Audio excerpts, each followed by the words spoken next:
Yo, yo, it's the power hour where the bruisers eat. No finesse, no flukes, just backs that punish. Fantasy gold in the mud, let's eat.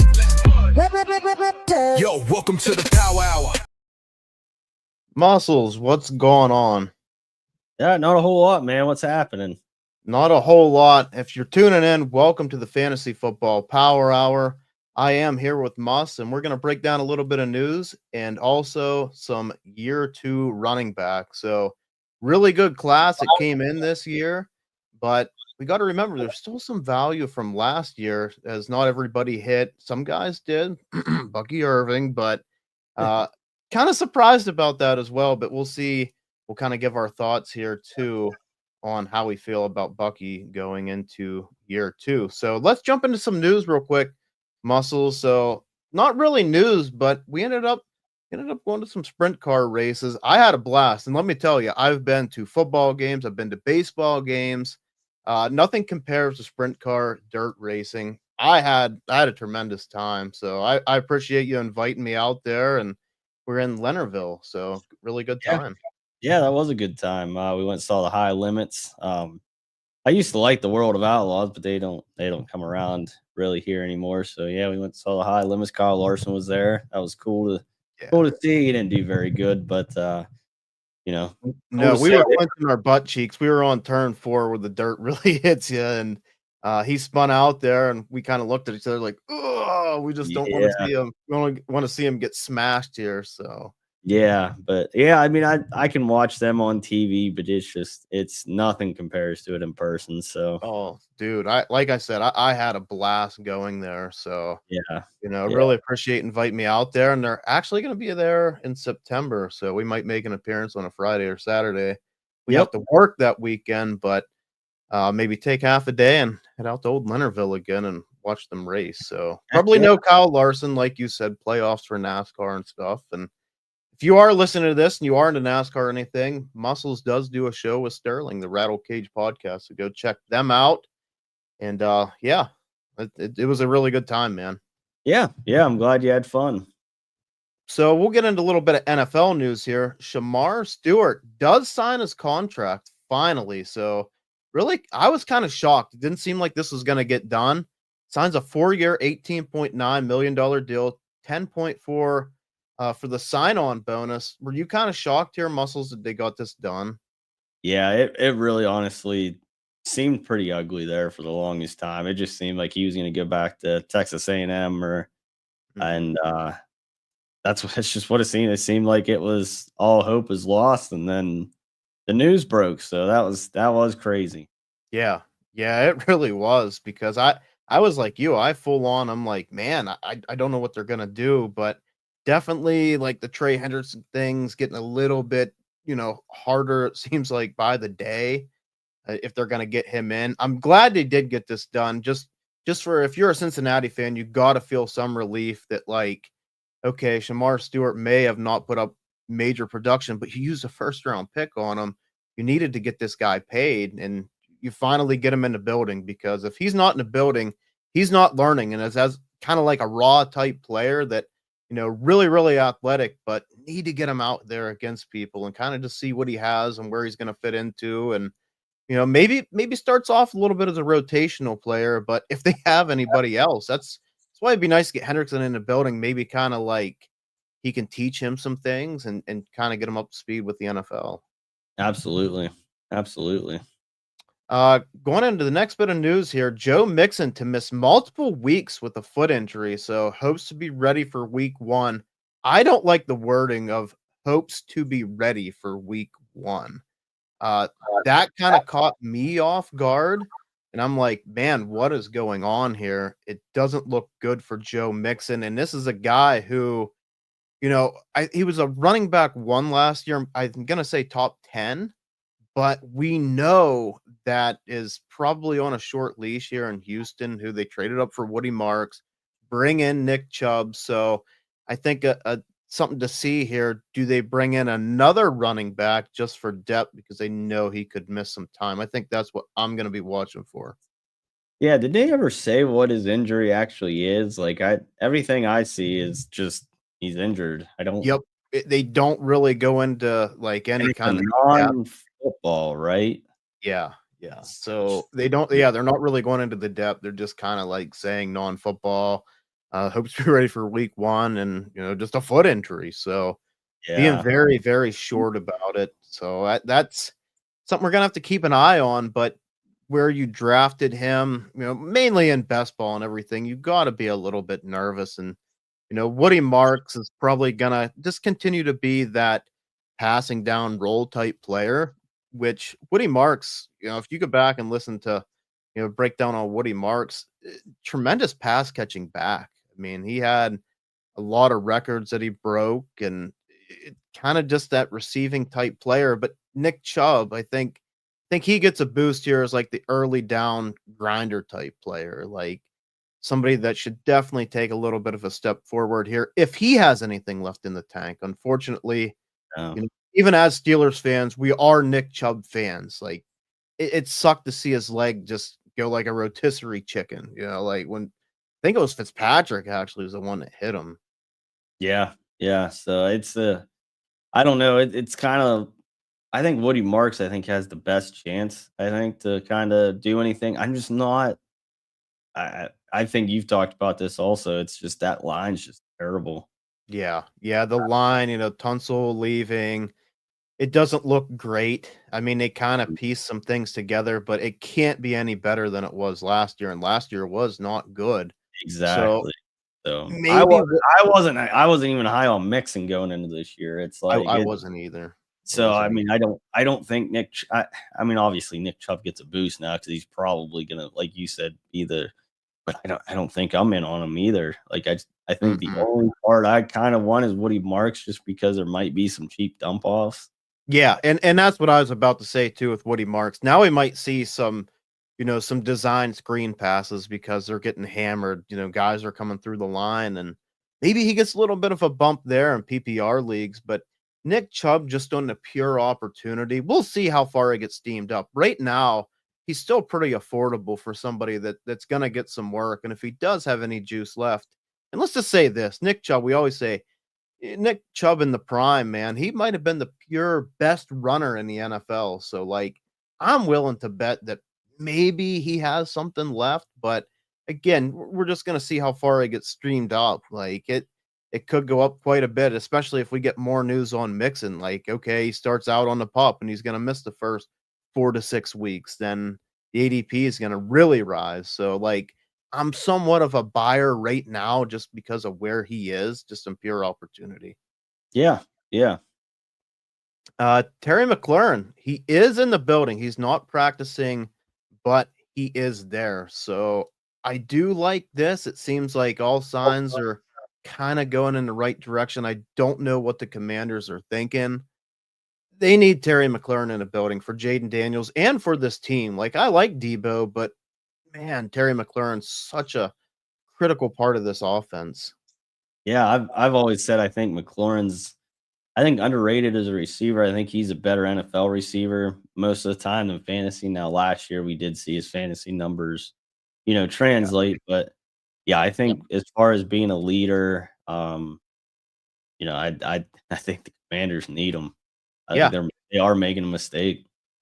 they really are. We kind of talked about this last week on the last episode.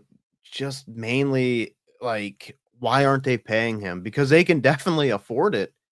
And it just makes no sense. It's Adam Peters, ex 49ers guy. They had their own problems with paying these guys at times. So, really need to get them there. And I got a lot of Terry McLaurin at a discount. Like, I get it's going to be hard to repeat what he did last year because of the high volume of touchdowns. But I mean, basically, just to get somebody at that discount and a good offense. Like, if we believe in Jaden Daniels, because we see in a lot of dynasty leagues, Jaden Daniels, man, he's like number 1 or number 2.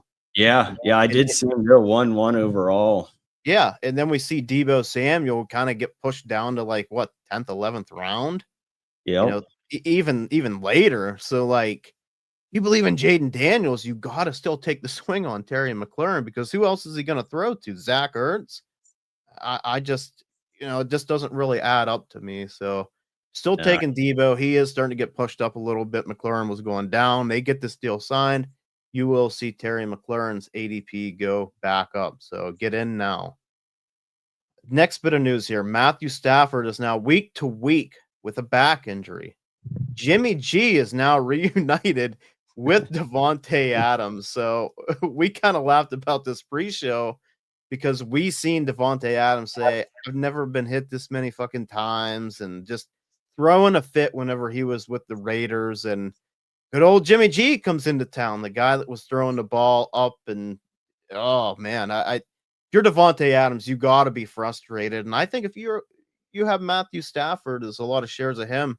Got to be a little bit concerned because Matthew Stafford is 37 years old, and I don't like back injuries, and especially for these older type players. And we got to remember as well, Matthew Stafford did sign a 2-year, $84 million deal with $80 million guaranteed. So Yeah. Yeah, Stafford, he's always been one that always been having these back injuries pop up. I yeah, remember like 2, 3 years ago, he had back injuries, and so that's obviously, I mean, we kind of know back injuries, kind of not to that extent, but like I don't think they go away. Like it's, mm-mm. you Especially you know, get older, man. yeah.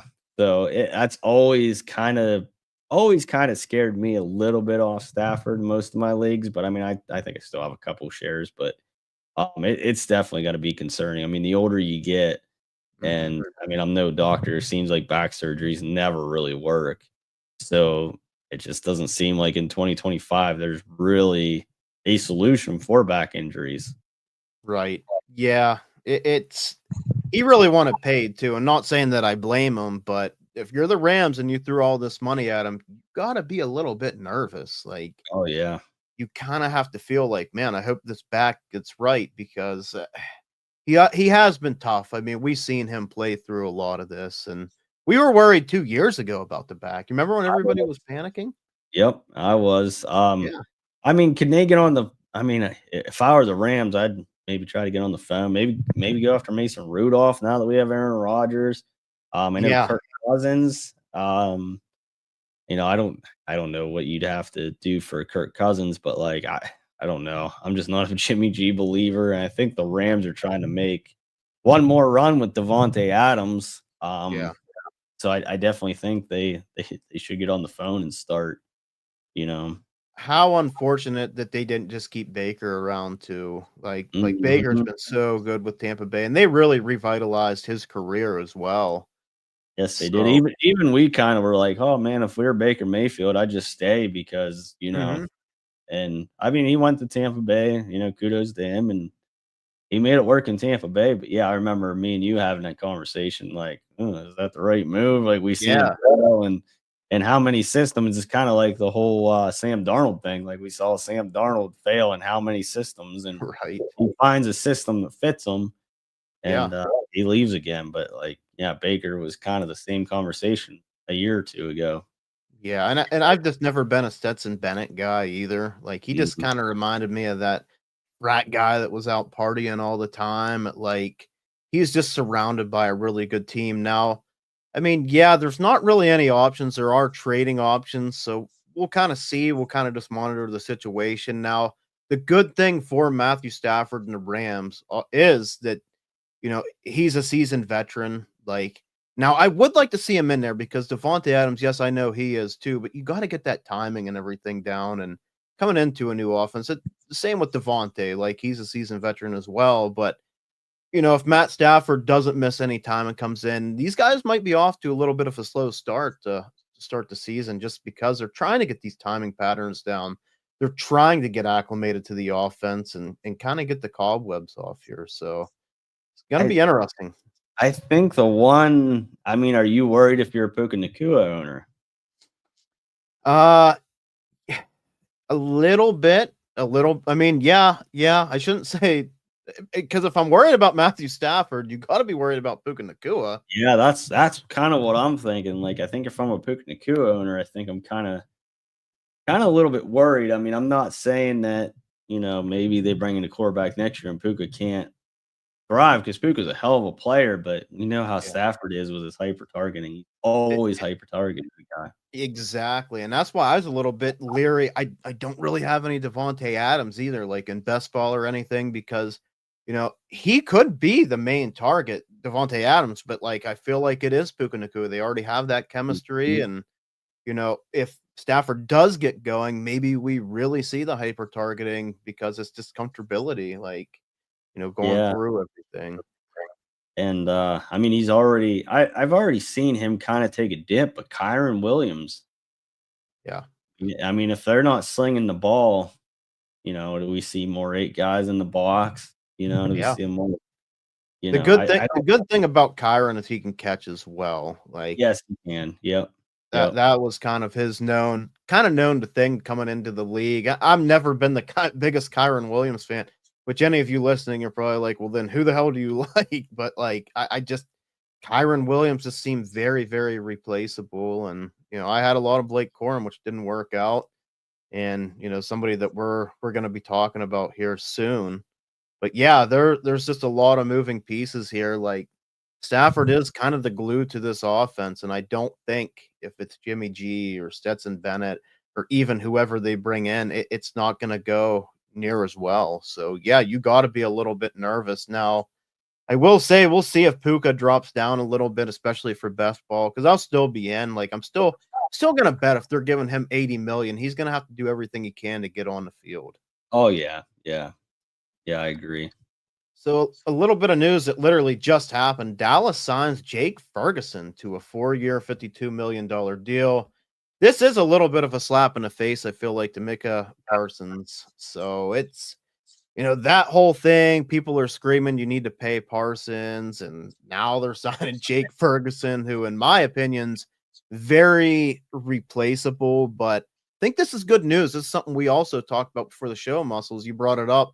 Dak is also locked into there, and we know Dak loves to throw to Jake Ferguson, kind Yep. of his safety blanket guy in the middle of the field. So, how do you look at the value here for Jake Ferguson going forward? Yeah, I think he definitely has to take a jump. I don't know where he's at on keep trade cut or anything like that, but I mean, I think he definitely has to go up. I mean, that was the big thing going into this year. Like, oh, he's in the last year of his deal. Where's he going to go? I don't think I'm being mean by saying I think he's just an average tight end. I don't, you know what I mean? He's an Yeah, average tight end in the right system. yeah. And if he went anywhere else, I don't think he would thrive. And here we are today. He gets the deal, and now he's stuck in the system that obviously he thrives in with Dak Prescott. So I think it's gotta be wheels up for him. Yeah. Yeah, it's definitely That's good that's news news. Yeah. because I mean, it's kind of to the point here. Like, where does Ferguson go if he's not in Dallas? Like you said, he's very average. He's not super athletic. Like, he's very scheme dependent. This is an offense that's going to continue to throw the ball. They did not replenish the running back room.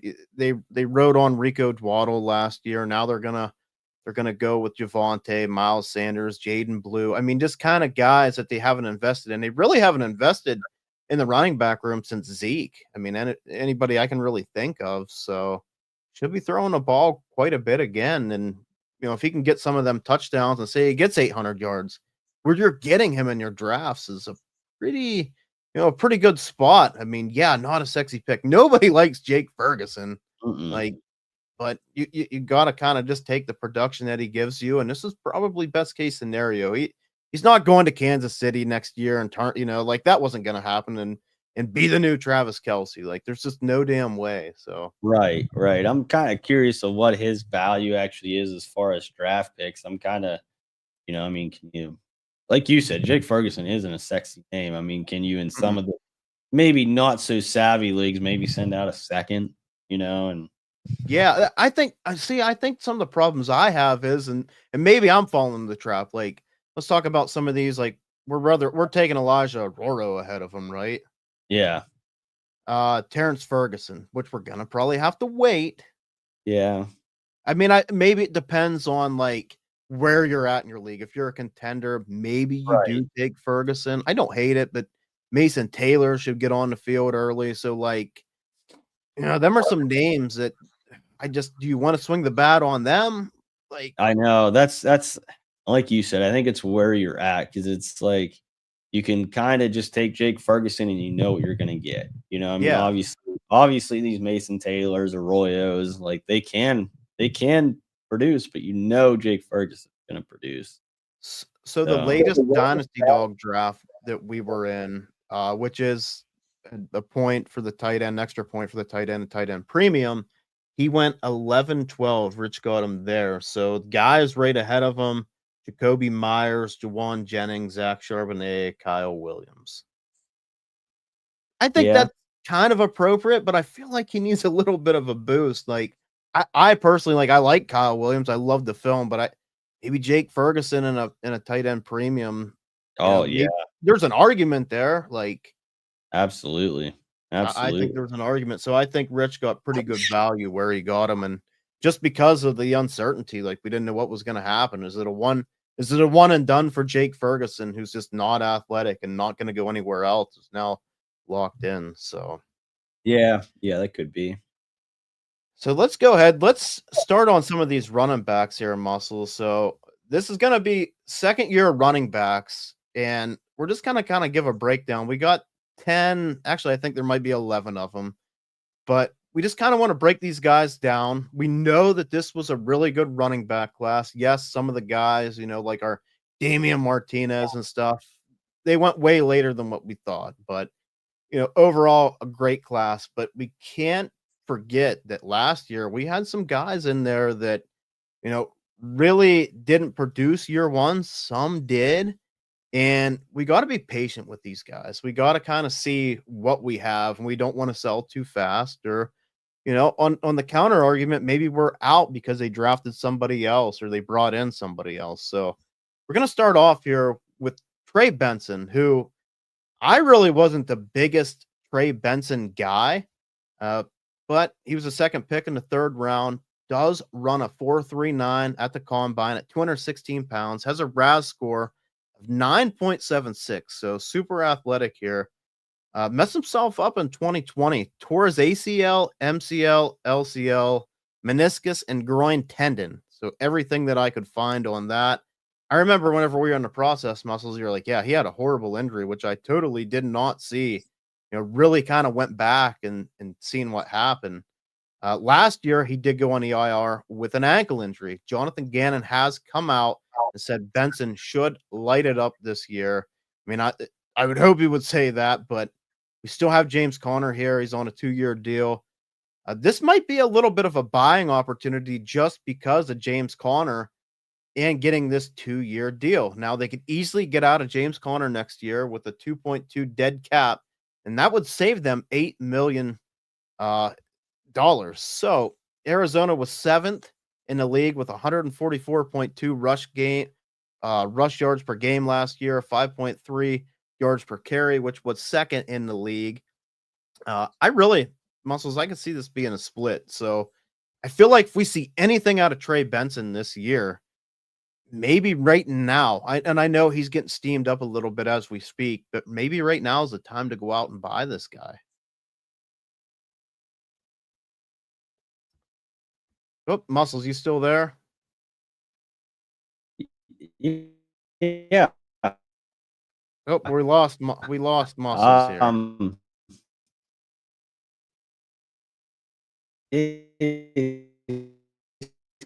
Kind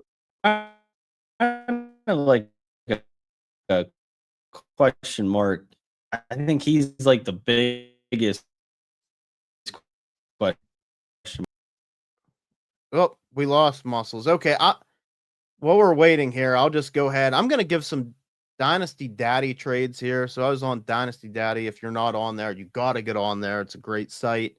Kind of gives you the recent trades of who, kind of just what's going on. So we're going to add Muscles back to the stage. Can you hear me, Mus? We lost you. Back to Can you hear me, Mus? Yep, I can hear you. Yep, I don't know what happened there. Everything just went black, but going back to Trey Benson, he was like the biggest question mark. When you gave me the list, I was like, I I don't really know how to feel about Trey Benson. Like I feel like he's a big play guy. He's not really like a 3 down back. Um, so I could definitely see a buying window, and I think where you're getting him, I think it is a value. Do I think he'll be, I don't know, even a running back two at all? I don't think. I think he could be a great flex guy, maybe or a running back in a pinch.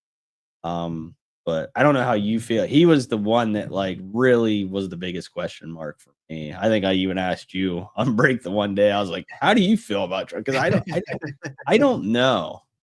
So for me, I was just getting into some Dynasty Daddy trades. I don't know if you've ever been on there, Muscles. It's a really nice site. They kind of give you like up to date trades as well.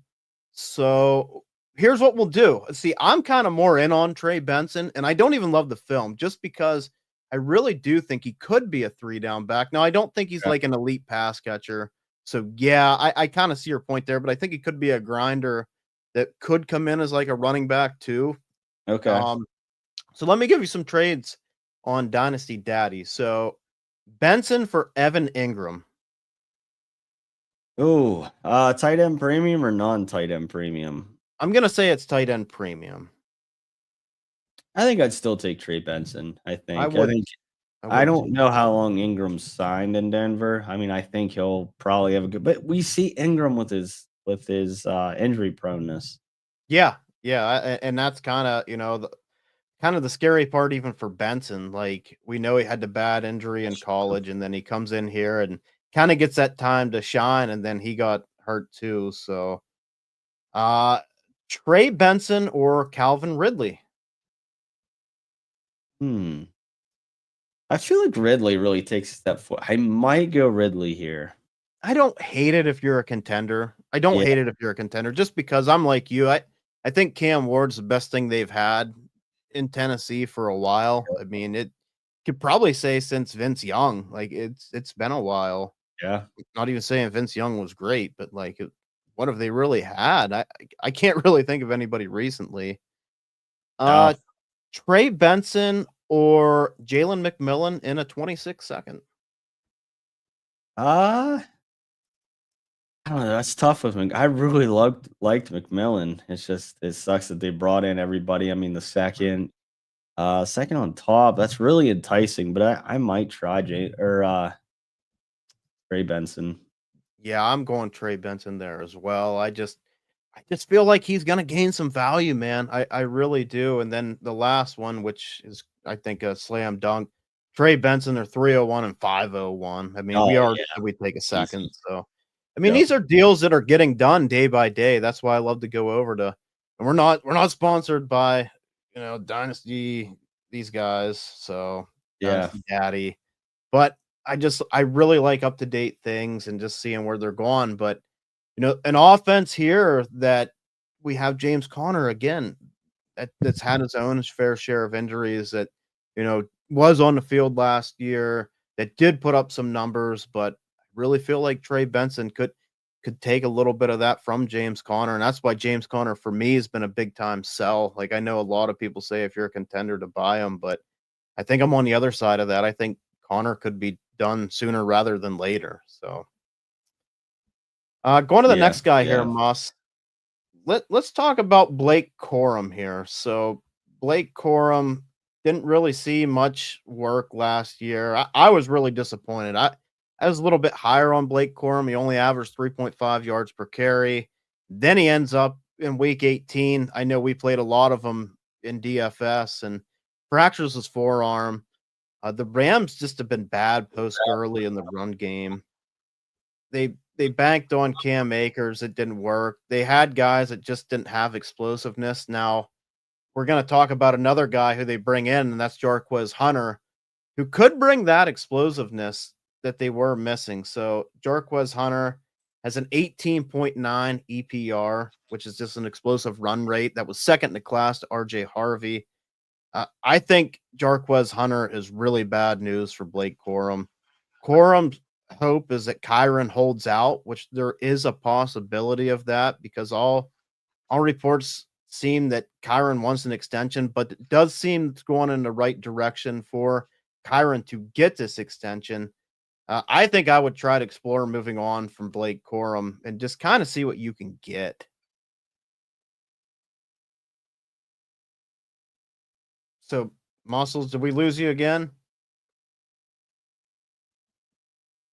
I think we lost Muscles again. So we're gonna go in here to Dynasty Daddy and look at a couple trades here. So some of the trades that we have on here, Blake Corman, a 26 fourth for Will Shipley, who we're going to talk about here in the next couple guys, and a 26 third. I'm on the Will Shipley side there. I think if I could get any third for Blake Corum, I'm moving on. Blake Corum and a 26 second for David Montgomery. I think this is a great move if you need that running back 2 flex type guy. So just that Blake Corum might be a little bit of sweetener on top of the 26 second for it. And could you get Dylan Sampson? I mean, now with the recent news, I think Sampson's going up a little bit more, but I'd love to try to get Dylan Sampson. Even if I had to throw in, if I had to throw in that second, I think I'd do it for Dylan Sampson as well. You still there, Moss? I can see you. You're kind of lagging a little bit. Okay. Are we Am I back now? Yep. We're back. I think so. All right. Cool. Blake Corum. Yeah. I mean, you were right on him. I kind of agree. It's kind of like I'm kind of out. Like if I can get a third, I did hear you say that if you could get a third for him. He had an opportunity to prove it last year and he didn't. It could be my own personal vendetta, because I did have a lot of them in DFS, but yeah, I didn't see anything that really made me want to keep him. No, I didn't either. I mean, somebody who's behind a really good line at Michigan, and I really thought he would have a chance to take away from Kyron. I mean, we've seen Kyron hurt early on in the season too. Like I feel like Corum had multiple opportunities to try to eat into Kyron's workload and couldn't. And I'm not taking anything away from Kyron, but I just felt like it was very doable. Didn't happen. And then bringing in Jarquez Hunter, who's completely opposite of Kyron Williams, completely opposite of Blake Corum, and very explosive. I think this really, really hurts Corum's value. And I think he's a guy that if there is any chance, and I'm not saying to take away from Kyron, but kind of eat into that workload, I do think it's Jarquez Hunter. I agree. So did you hear any of the trades that I was saying? What could you give on top to get Dylan Sampson? I don't think you're not moving them 1 for 1 anymore. I think I'm so confident in Dylan Sampson. Would you do a second in Corum to try to get Dylan Sampson? I think I'm there. Yeah, I would. Can you trade him straight up for or get plus on top for Jerome Ford? I think Jerome Ford's going to be the early, and he's hurt at the moment right now too. I don't think he's supposed to miss an extended period of time, but I'm not either, but I think Ford might be we have seen Ford when given the opportunities.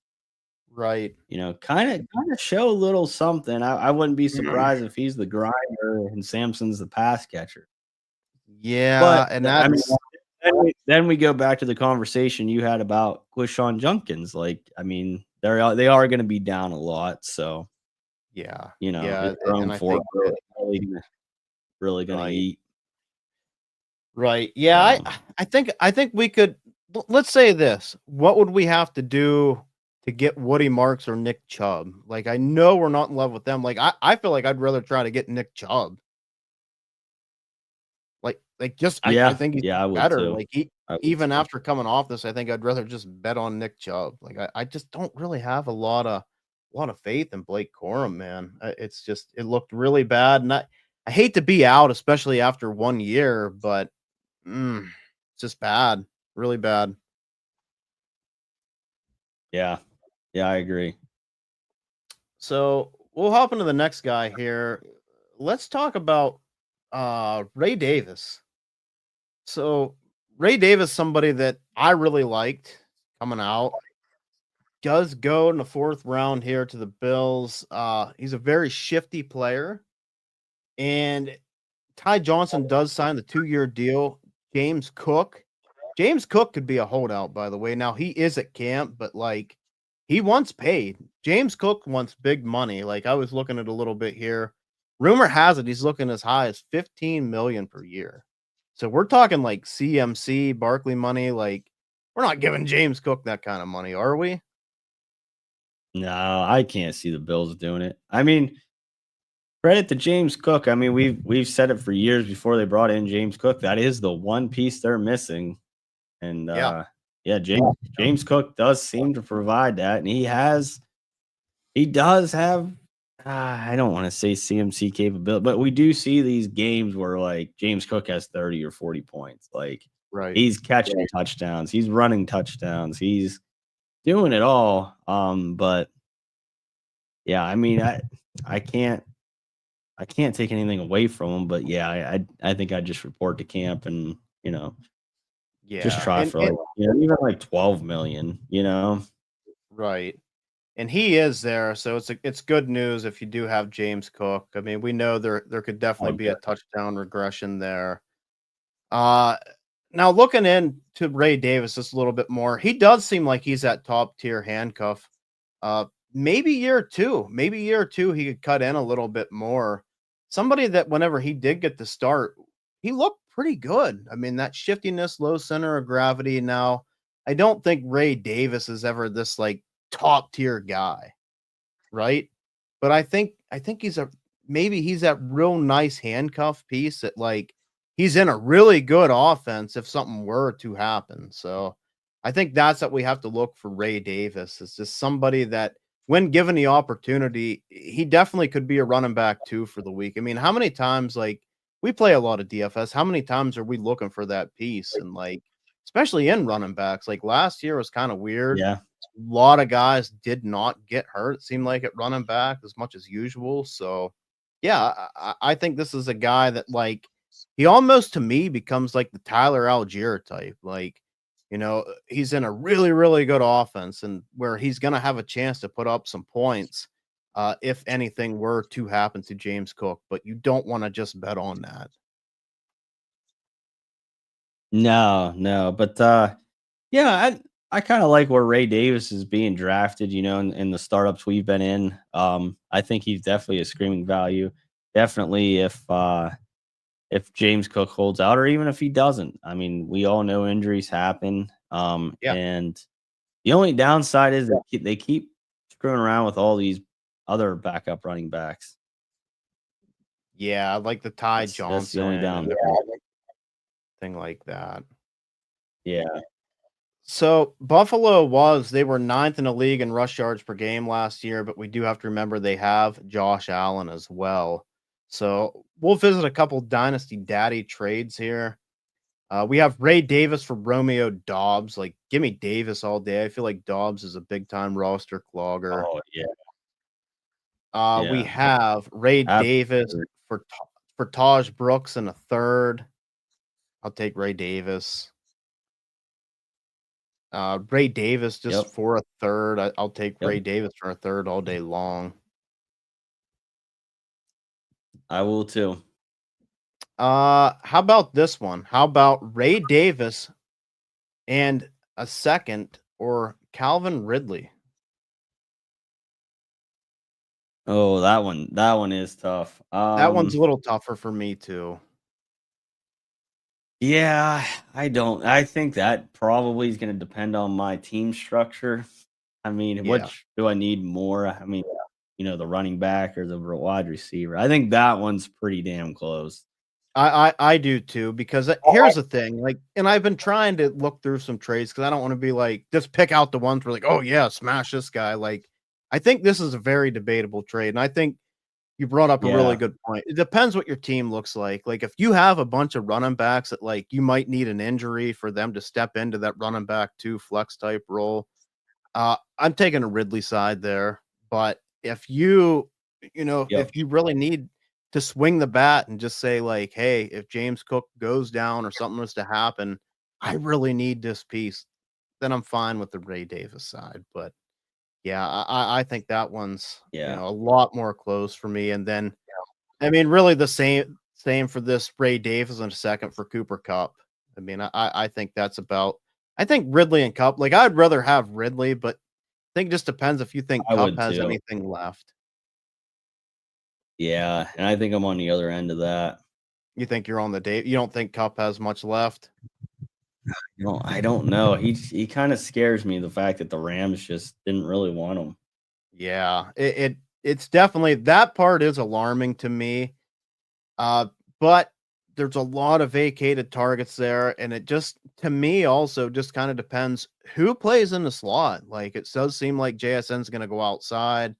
Where's Sam Darnold going to throw the ball? I mean, I don't get me wrong. JSN is your number one target. Do not get me wrong. But if they start putting Cooper Cup in the slot a little bit, maybe he has some Tyler Lockett type games, maybe not huge upside, but games that are very flex appeal. So let's go ahead. We're gonna hop into this next guy here, Muscles, and we're gonna talk a little bit of Jonathan Brooks. So Jonathan Brooks is somebody that we really liked. I mean, we were really excited. Unfortunately, the injury, he does get the second round capital, was coming off a torn ACL, but re-tears this ACL on a non-contact cut. So 2 ACL tears in 13 months. Just not good for Jonathan Brooks, but we really liked the film. Loved what Carolina was doing. They invested in the offensive line. So this was really good news. I mean, Carolina was a team that nobody wanted any piece of, but when you invest in the line, it puts my eyebrow up. I get pretty interested, and especially when you put second round capital into a player. So Right. Chuba does get a 4-year extension. Uh, we really felt like they were going to ease Jonathan Brooks into this role. And this is Dynasty 101, man. It's very, very hard to predict what's going to happen, right? Like Jonathan Brooks, he's a smash pick. I mean, he was going at the end of first round. He was going ahead of Bo Nix. I Yep. seen him go ahead of JJ McCarthy. Yep. Yep. So this is why, to me, I've been playing Dynasty more as almost like a redraft to a point. Like it's really hard to explain because we just don't know what's going to happen. Hell, we don't know what's going to happen month to month, let alone year to year. Like who would have expected Chuba Hubbard to come out here, get a 4-year deal, for them to bring in Rico Dwato, who had a really good season in Dallas, for them to draft Trevor Etienne in the 4th round, who I really like Trevor Etienne's film. I think he's a very good explosive pass catching back who is on the smaller side, but they do invest 4th round capital into him. So as we always say, running back, man, it's one of the most cutthroat positions. What are you doing with Jonathan Brooks going forward? I think at this point, I think if you have them, I think you almost have to keep them. But I don't think you can go out and get them. I mean, I hate to say that. I don't know if you could even get a third for him, like really, like anymore. It's a shame. I mean, we know the talent's there, but after all these injuries, Yeah, it's pretty bleak for him to come out and be anything in the NFL, I think. right. I agree. I think it's going to be really, really tough because not only just the injuries, like we're looking into that, but we're also looking into like he has really no NFL time, like up to speed, try to get back. That's going to be really tough. So, how about this? Would you trade Blake Corum straight up for him? I think at this point, yeah. Yeah, I think I'd take Yeah. Blake Corum. Oh, you'd take Blake Corum? Oh, yeah. Yeah. I think I would too. I think I would too, just on the hopes that like I don't want to say the hopes, just if something were to happen to Kyron, and he kind of Mhm. plays in that role. But yeah, I think I'm pretty much out on Jonathan Brooks. I mean, he's gonna be one of them guys that like if you are offered something, I have some Jonathan Brooks shares, and I do too. I mean, what do Yeah, you do with him if he's a pot sweetener? I think everybody might be waiting for, Jonathan Brooks finally to come back in 2026, and maybe you move him there, but you've held on to him for 2 years. He's done absolutely nothing for your team. You're probably just holding on to him. that's exactly I think what I'm doing, unless I get something that you know Yeah. that I Yeah, like. tough break. I mean, I remember listening to Jonathan Brooks on Sirius XM just kind of talking about everything he's overcame, and to see that happen, just really, really heart crushing. Like, sucks. Uh, Next guy, It let's is. talk about It here. is. Marshawn Lloyd. So Marshawn Lloyd might have one of the most unfortunate rookie years that I've ever seen, maybe besides Jonathan Brooks, but pretty unfortunate one. So we look into it. Started training camp with a hip injury, then a hamstring in preseason, to an ankle injury week 2 that put him on IR. And just whenever we thought Marshawn Lloyd was coming back, he has appendix surgery. Yep. So, I mean, like, you can't call the guy injury prone.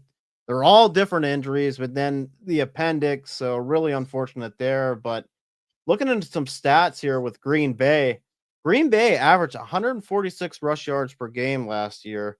We know Josh Jacobs is the guy, but looking at this roster, I think it's very easy to say Marshawn Lloyd should be the handcuff to Josh Jacobs. Like, I don't really have, like, as much as we could argue, right? Like, we could argue that, Blake Corum could still have a little bit of a role. We really like Hunter. We're gonna bet on him, but like, there's just nobody here that, like, I could bet on to say, like, they're gonna be better than Marshawn Lloyd. So being a clear handcuff with that kind of production, uh, I really like Marshawn Lloyd. I think if Josh Jacobs were to miss any time, which Josh Jacobs doesn't really seem to miss time, but anything can happen, man. A rolled ankle, anything. I think Marshawn Lloyd instantly would become a running back too for fantasy if he were to have to step up. So Yeah, yeah, I couldn't agree more. I mean, we saw AJ Dillon kind of be yeah. Oh, can you hear me? yeah, I can hear you. Go ahead, buddy. Okay. Yeah, I was gonna say, I mean, we saw, the Green Bay offense is a juicy offense to be a part of. I mean, we saw AJ Dillon kind of do that from time to time, and I think if Marshawn Lloyd could come in and be even 80% of like that AJ Dillon role, and I think he definitely can. He definitely has the skill set. It's just that health. He just has to, like you said, he just has to be on the field. Yeah. Yeah, and I think that's just the main thing. Like, I just don't ever see Lloyd being anything. Like, I don't ever see Marshawn Lloyd being a running back one in fantasy. Like, I don't think. Right. Which Right. I've seen crazier stuff happen, but like, I don't think we'll ever look at Marshawn Lloyd and be like, "Hey, he's a top 12 back in the NFL." I just don't think that's him. Now, he does have a little bit of fumbling issues as well too, so he needs to make sure he's taking care of the ball. But I could, like I said, I could see him just stepping in as a role if Jacobs were to go down. So Yeah. a, Yeah. a lot of trades that I'm seeing are like like two Oh, fourths and Marshawn. I'm buying all day at that. yep. So Yep. I've got him thrown into a couple deals. I mean, just kind of throw in pieces like, throw in Lloyd and I'll take the deal. And it's definitely happened. So I think now is the time you need to try to go out and get Marshawn Lloyd, especially he comes into preseason. This is why we're doing this show, guys, because like these guys are going to come into preseason and people are going to put up yards. Like they're going to put up games and people are going to start hyping it. We're already seeing stuff in camp, especially for these rookies. So sometimes you gotta really try to make moves now because Yeah. it's over. Like when they get on the preseason field and rush for 100 yards or have 8 catches and 100 yards and a touchdown, like you're not It's getting them. over. You're not Nope. getting the same price. Nope. Absolutely. I agree. So this next guy we're going to talk about, he is probably my favorite. Not probably, he is my favorite guy on the list at his current cost, and that's Jalen Wright. I think I'm really, really high on Jalen Wright. We kind of mentioned him in a previous show. So going into Jalen Wright here, Miami traded their 25 third to move up in the fourth for him. We didn't see much out of Jalen Wright last year. Miami struggled across the board. We seen Tua and the injury and just the whole Tyler Huntley experience, but uh, now we're gonna see him hopefully in this Mostert role where Mostert's gone, but could he move into the role? I think he could. You know, it's another 4.38 guy in his 40, 11.2 broad at 210 pounds. I really like what Jalen Wright did at Tennessee. I mean, he put up some numbers there as well. We knew it could take a year, but I wish we would have seen just a little bit of a glimpse out of him. But this whole team, if they can get back to the 2023 Miami Dolphins, I think the upside for Jalen Wright could be top 12. I really do. I think he has a ton of upside, and I don't want to make excuses for 24, but in 2023, Raheem Mostert with 1,000-yard rushers. Now, he did have the 18 touchdowns. This was in 15 games, but he was fourth in points per game that year. So, again, like, could he get into that role in this offense?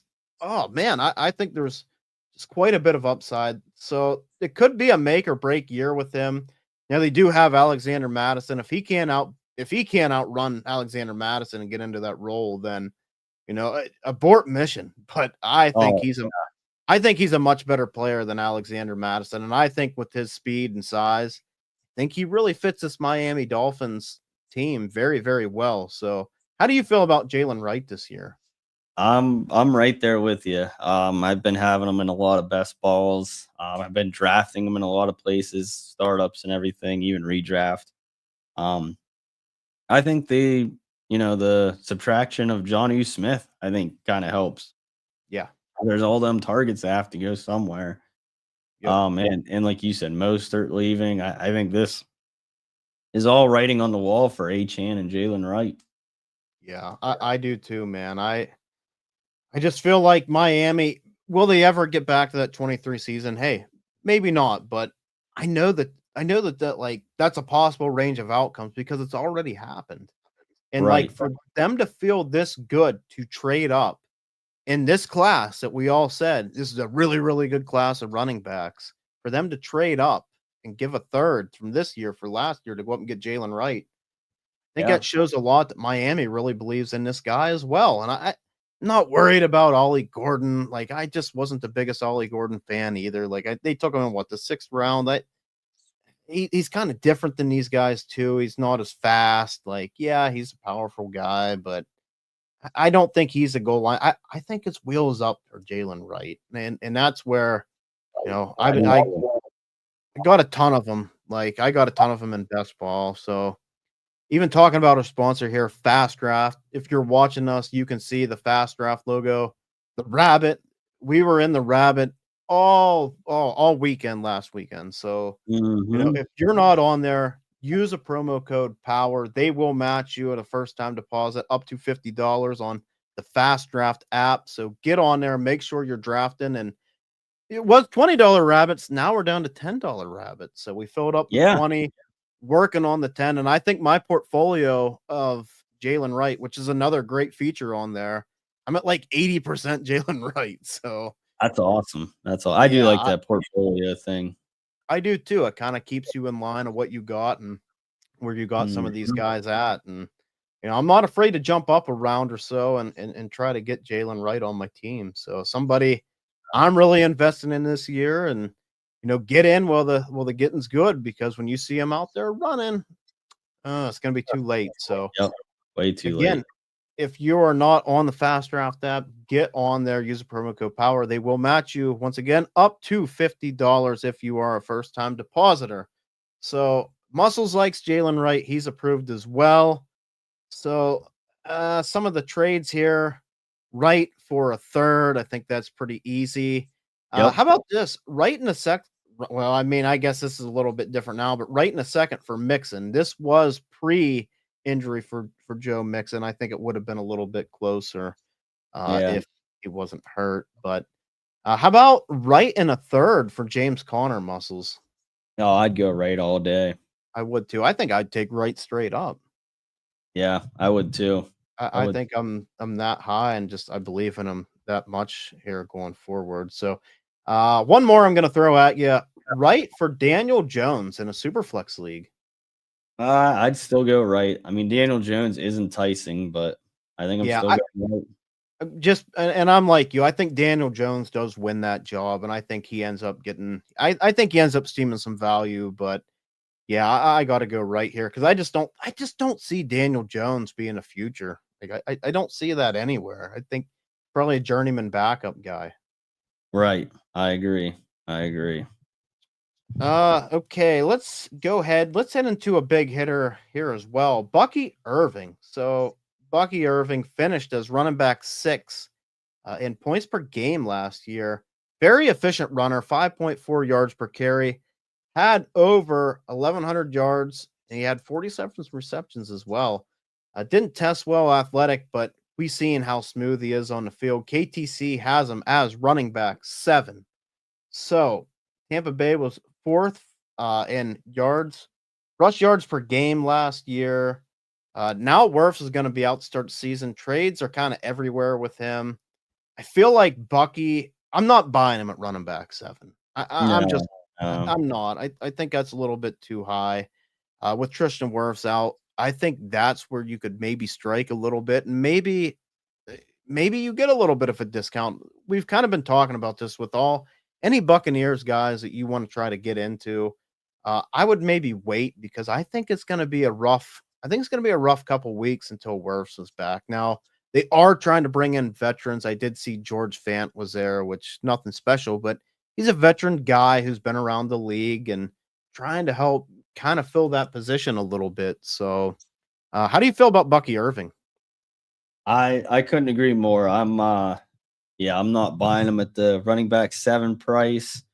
Obviously we got to give him credit. I mean, neither Yeah. one of us were very high on him, and he did Mhm. surprise us both.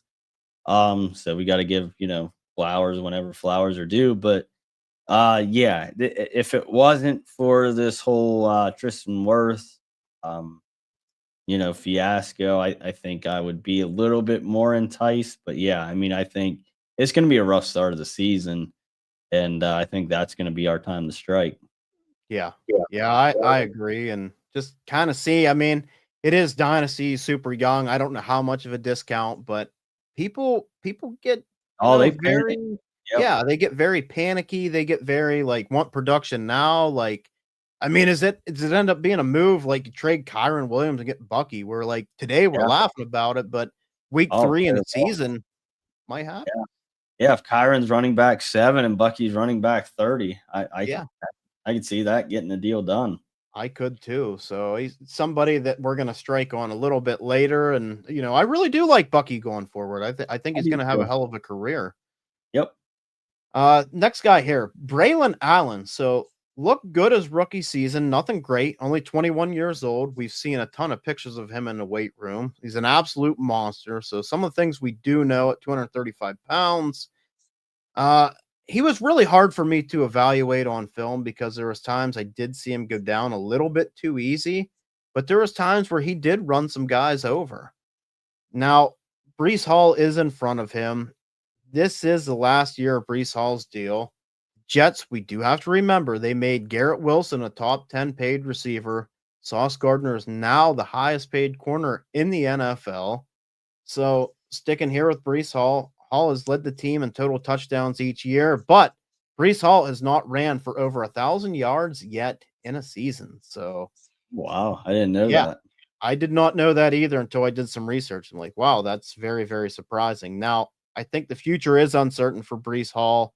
I'm afraid with this injury, he's a prime candidate. Now, he did report to camp. When I did some of this, I wasn't sure, could he hold out, but he is there at camp. So, very good news. And it does seem like Brees kind of knows that he's kind of in a spot where this is a new GM. This is a new coaching staff that we're gonna have to see, do they pay him going into the season? Now, there's rumors he could be traded.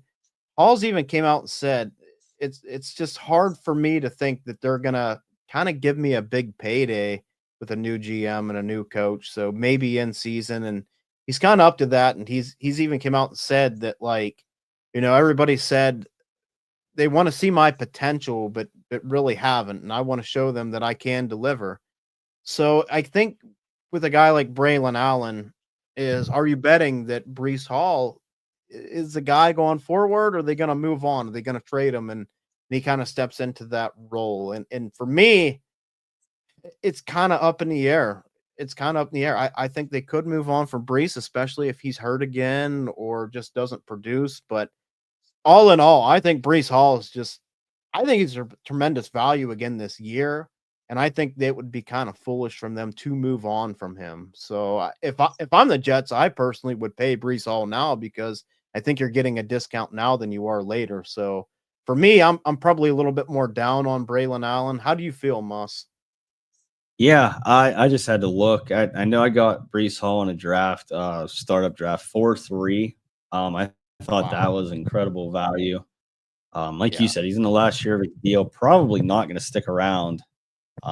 We'd love to see him like go to, obviously we always like to dream and like go to Kansas City or something like that, but I think he has the talent to take kind of wherever he wants. So I am high on Brees Hall. Braylon Allen, I just think he's just going to be a guy. If you miss out on him, I don't think I'm going to really beat myself up over.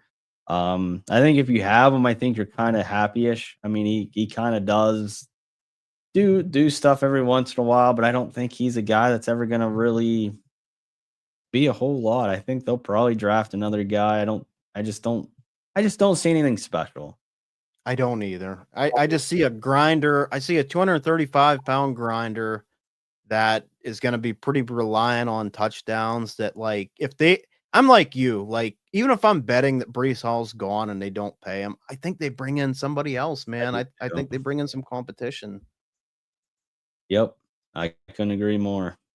So, yeah, I'm gonna be a little bit lower on Braylon Allen, and I have some in best ball just because I do think the Jets are gonna run the shit out of the football, and he could benefit from that. I mean, if Yeah. Brees Hall were to go down, he could benefit in a year-to-year basis. But going forward, I'm like, I don't see anything special. And I like guys that can catch Mhm. the ball. And I'm not saying he can't catch the ball, but he's not striving in it, like he's not great at it. So Yeah. kind of where I am with Braylon Allen. Next guy we're going to talk about, Will Shipley. So just a player that's replaceable, but Will Shipley, I think, is reliable. So as we kind of say with Braylon Allen, the same type thing, but like I target Will Shipley in a lot of startups because Philly was ranked second in rush yards per game with just over 184 rush yards per game last year. Now, again, steamed up a little bit with Jalen Hurts as well and Saquon Barkley, of course, which is unreal. But Barkley is coming off a 400 plus carry season. Gainwell left. He's in Pittsburgh. I just flat out think that Will Shipley is better than AJ Dillon. We know what AJ Dillon is. And I mean, if you want to compare Braylon Allen, I think Braylon Allen has a little bit more, but just guys that are kind of replaceable, I feel like, and just okay. So Yeah. also Philly's an obvious playoff contender. So maybe for Barkley, they're gonna try to save him a little bit more for the playoffs. Like they know he's got like Philly's not stupid. They know that he's coming off a 400 carry season. They do not want this guy banged up because we know they need him. Like they need him to go forward. So I could see them maybe taking the foot off the gas a little bit on Barkley, and we see a little more Will Shipley. So just somebody that I think could get a little bit steamed up here a little bit, and I think he has some juice. He's pretty reliable in the pass game. Uh, and I think just with plain opportunity, man, being behind one of the best lines in the NFL, I think Will Shipley could be sneaky this year, especially in best ball format. Somebody that I love to take in the last round because he's been really low owned too.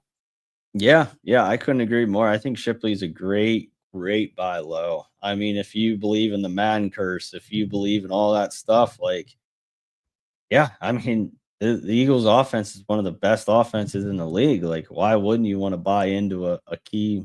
I mean, if Barkley goes down, Yeah. who's it gonna be? Yeah. That's kind of where I'm at with it as well. Yeah.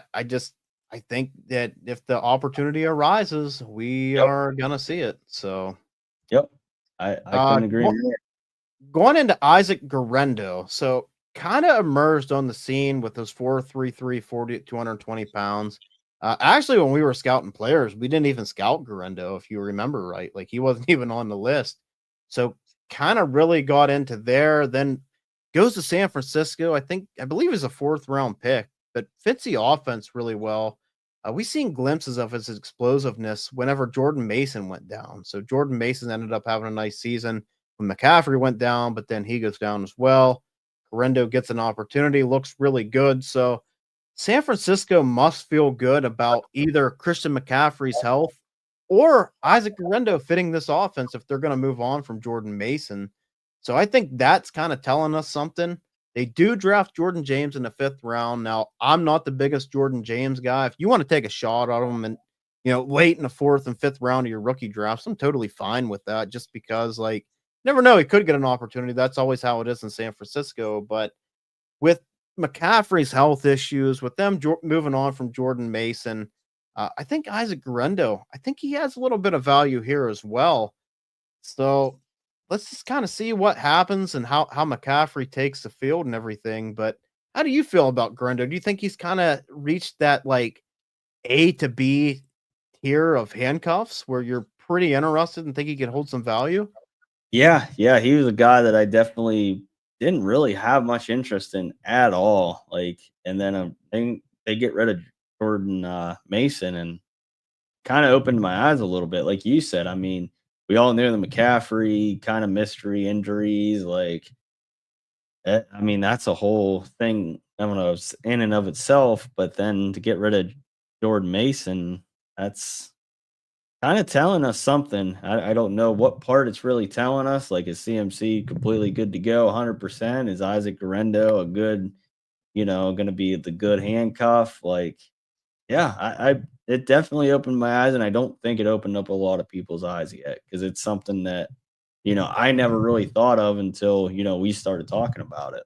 Yeah, and I think we got to just pay attention to the message here, and that's exactly what it's doing. It's telling us that, and it might be telling us both. It might be saying, "Hey, we feel really good about CMC going into this year, but here's the thing: we know he doesn't have the clearance bill of health, so we feel really good about Isaac Garendo too. That he could step in if anything were to happen to Christian McCaffrey. So, and then Jordan James, just kind of that guy that could fill in as a running back behind a running back role, right? Like somebody, and I kind of pictured Jordan James as that as well, just kind of that guy that fits wherever. And maybe even a Jordan Mason type, but I don't think near as good. But fit the Absolutely. Oregon offense pretty well in college. But yeah, I definitely think Garendo could hold some value if McCaffrey were to go down, and just on the signs of like what we seen in a short amount last year, like he looked pretty good in this offense. We know it's an Yeah. outside zone scheme, and Garendo does have that juice to hit the outside. Yeah. Yeah. Absolutely.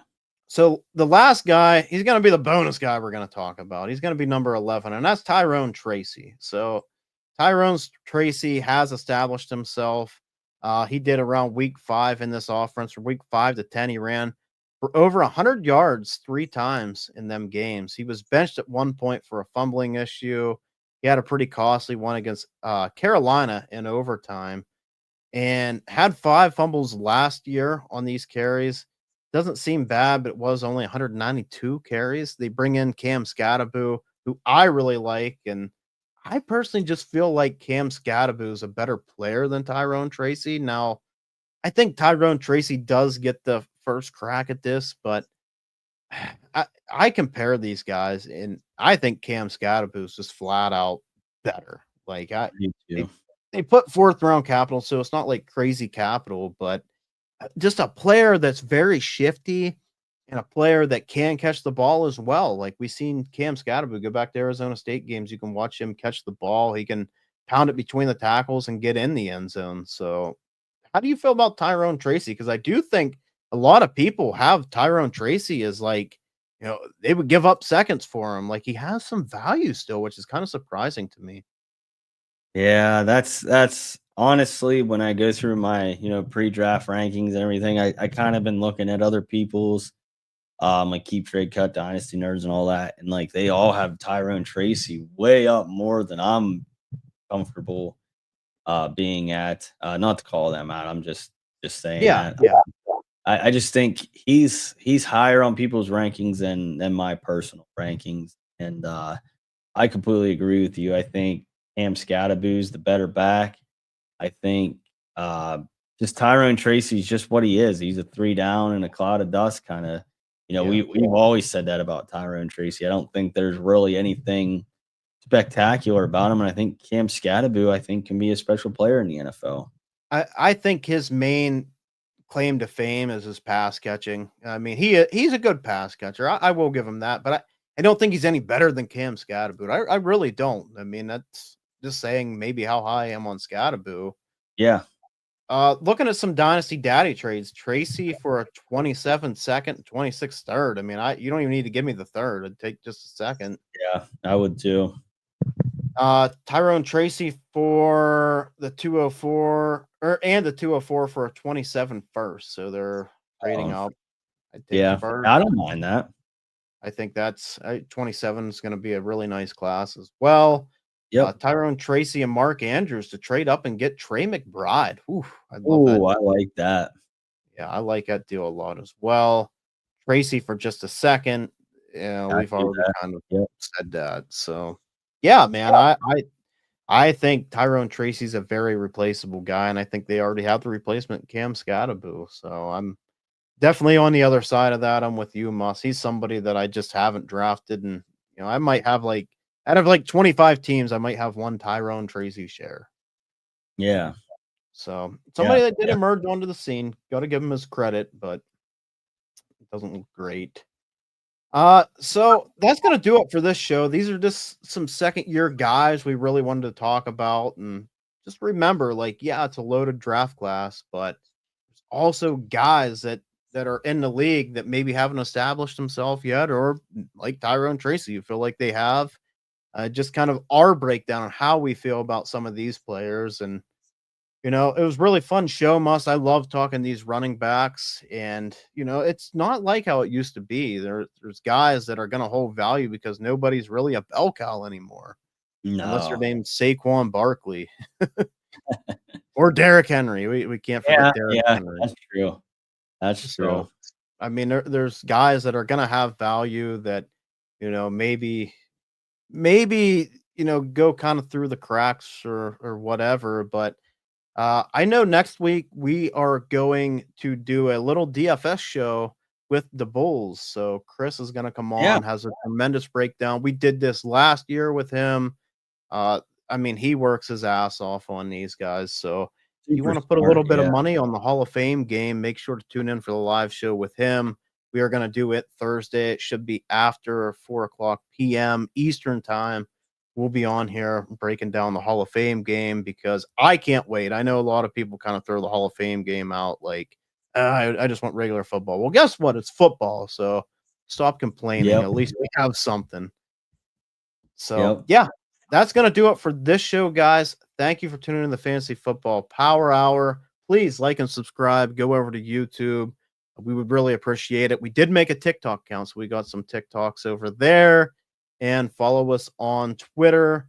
Thank you again for tuning in, and we will see you on the next show, the Fantasy Football Power Hour. Yeah. See you later, guys. See ya. Yo, welcome to the Power Hour.